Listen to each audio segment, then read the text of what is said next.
కొంతమంది పురోహితుల ద్వారా చేయించుకునే వాళ్ళు ఉంటారు. ఖచ్చితంగా వాళ్ళు పురోహితులను ఆశ్రయించి చేయించుకోవచ్చు.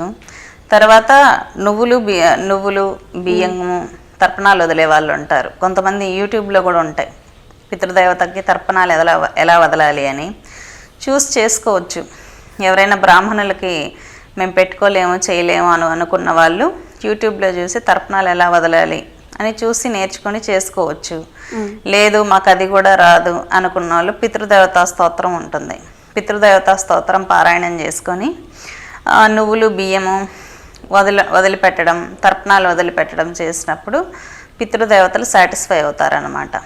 మ్యాక్సిమం బ్రాహ్మణుల్ని పిలిచి వాళ్ళ ఆధ్వర్యంలో పితృదేవతా కర్మలు ఎవరైతే చేయగలరో వాళ్ళని పిలిపించి చేయించుకోవడం వల్ల చాలా మంచిది. ఎందుకంటే పర్ఫెక్ట్గా చేస్తారు కాబట్టి పితృదేవతలు సాటిస్ఫై అయితే మనకే మంచిది కాబట్టి పిలిపించి చేయించుకోవడం బెస్ట్.